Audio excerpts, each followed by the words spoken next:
Hello, ladies and gentlemen. Welcome back to Gospel News, where we give on ogbonge information on as it take the go. They don't finally read.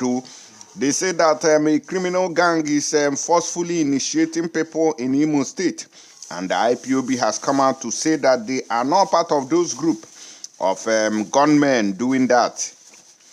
Imo State youth being forcefully initiated into criminal gangs are not working for ESN. IPOB wants. This is coming from Imo State. Una go remember some time ago, a video was circulated on social media showing how some people were forcefully being initiated, given oath to take. Some people came in and said that they were doing that so that they don't spy on the unknown gunmen in that region. I don't understand. In fact, when we look at the details of this story, we are going to find out more. And then Barrister Ifeanyi Ejiofor don't come out to say those people will be say they rob B2B, say they follow for the people we rule on Mazi Nnamdi Kanu's matter. So there is no way P2B can get justice as an Igbo man.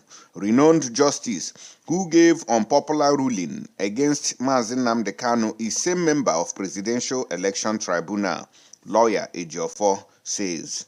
May we go into details very fast without wasting your time. Kemana Kosinada. The indigenous people of Biafra, IPOB, has disassociated itself from criminal gangs terrorizing communities in Imo State and allegedly forcefully conscripting some youth of Okigwe area of the state. IPOB on Wednesday, in a statement by its Media and Publicity Secretary, Ma Powerful, said that membership of its armed wing, the Eastern Security Network, ESN, is voluntary and not by force. IPOB totally disassociates ourselves from the forceful conscription and the consequential criminal activities going on in Okigwe province and any other place in Biafra land. IPOB condemns the forceful conscription. We therefore reaffirm our commitment to a peaceful approach in demanding for our inalienable right to self-determination until further notice. For now, the only group in IPOB that bears arms are the ESN operatives. ESN operatives are volunteers. ESN was established to dislodge Fulani terrorists masquerading as herdsmen who hitherto occupied our bushes and forests, from where they launched deadly attacks on our people in our communities. We are using this medium to call on the communities in Okigwe province to resist any forceful conscription into criminal gangs by infiltrators. We do not force our conscript anyone to join IPOB or ESN, Powerful stated. Una dey hear am? IPOB is here, that is the DOS department of IPOB now, is telling us that they are not responsible for these people, that the only people that they are in charge of, which is the Eastern Security Network, ESN, and the people who have joined ESN did that voluntarily, not by force. So I want to ask, since the DOS has the IPOB, the ESN, why not send the ESN to dislodge the unknown gunmen who are carrying out this conscription in Okigwe, as they have alleged here? He said that membership of ESN or IPOB is voluntary and not by force, noting that recruitment into ESN was closed for over 2 years ago. Therefore, let it be known to the youth who joined the criminal conscription to understand that they are not IPOB or ESN members and are definitely not working for Mazi Nnamdi Kanu. ESN operatives are disciplined operatives and cannot force anyone to join them. Any group forcing people to join them are criminals and not ESN operatives or IPOB family members. Any Igbo son who wants to become a willing tool of the Nigerian government to destabilize and kill Ndi Igbo in order to blackmail IPOB will end up in shame and be brought to book in due time. Now waiting, Emma Powerful and the DOS come and come tell us. So since IPOB is not responsible, ESN is not responsible, and then let them send the ESN there to go and dislodge these people whom they have alleged are forcefully conscripting emo youth into a criminal gang. That's my own take on that too. I don't know what you get to talk because since they have the ESN, I think they should do the needful in dislodging those people who they claimed are forcefully initiating people into criminal gangs. Let's take a look at one of the videos to show you how resolute IPOB is. Now watch.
All right. When I don't see this was a video from an IPOB match that happened a few years back before the Nigerian. I think it was under Buhari's administration that most IPOB members were killed. You know, when protests were ongoing in different parts of Biafra land. But we proceed, anyways. We pray may God help Mazen Nnamdi Kanu make it regain in freedom in no distant time. Barrister Ifeanyi Ejiofor don't come out to come tell us, say the people where they do P2B that thing, say now the same people we presided over Mazen Nnamdi Kanu's case. He say now one of them who say there is no way justice can prevail. I say, well, it is just P2B is another person fighting in the political sector thinking that, maybe Nnamdi Kanu is being too raw, Nnamdi Kanu is being too, will I say vocal, he should follow it politically. You know, if they follow it, we can get it diplomatically. Loriro, today they have killed the diplomacy. Barrister Ifeanyi Ejiofor, counsel to the leader of the indigenous people of Biafra, IPOB, Nnamdi Kanu, has said that though all eyes are on the Nigerian judiciary, those who are expecting wonders to happen at the Presidential Election Petition Tribunal on Wednesday, which was yesterday, may be disappointed and may have a quagmire to contend with. Ejiofor said this in a statement he personally signed and released on Tuesday night, which he captioned elucidation of the fact on the pawn called Nigeria. Though very unfortunate, but for those still expecting manna to fall from heaven tomorrow, the legal luminary said that for those expecting wonders to happen in court tomorrow, you may have a quagmire to contend with, which is exactly what we are contending with now. So he was not wrong in this statement. What he said was fact. Of course, I've been saying it on my own personally that there is no justice in Nigeria. P2B can never ever get justice. If you like, run to Supreme Court. After Supreme Court, go to another bigger court. Oga, there is no way. Pinubu don't sit down there. Now, Tupagli sit down, so you know if you remove a nyash. According to Barrister Ifeanyi Ejiofor, in law school, law students are taught that decisions of the court on any subject may be predicted on the following: the substantive laws, rules of court and court practice, direction and judicial precedent. In this case, it means the judgment and decisions of the Superior Court, particularly the Supreme Court judgment on similar subject, fact, and circumstances. Any judgment founded outside the above considerations cannot stand in law.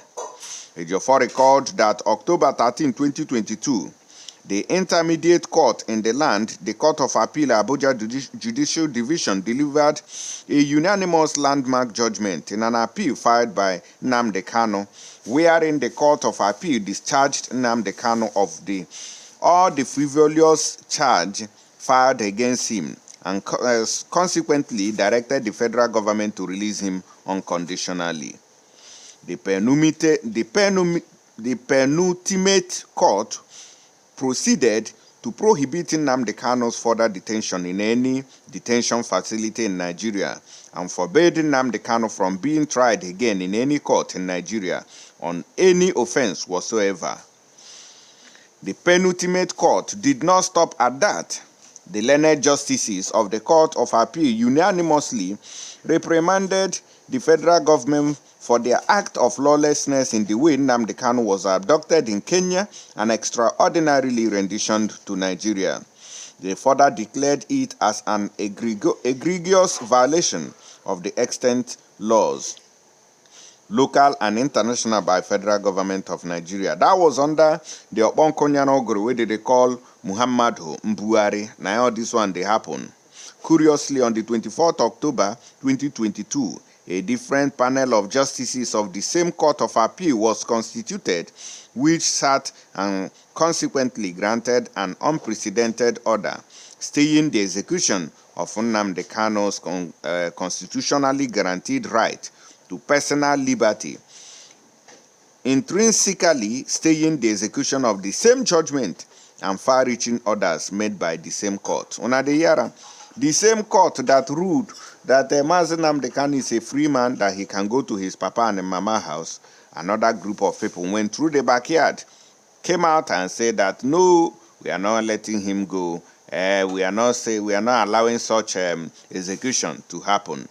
The fact is that throughout the said ruling delivered on the 24th day of October 2022, and argument canvassed by the parties giving rise to the ruling, there was no place that the federal government referred to any criminal decisions of either of the Court of Appeal or Supreme Court in similar fact, if any, or substantive criminal laws governing the criminal appeals of Court of Appeal, criminal practice direction.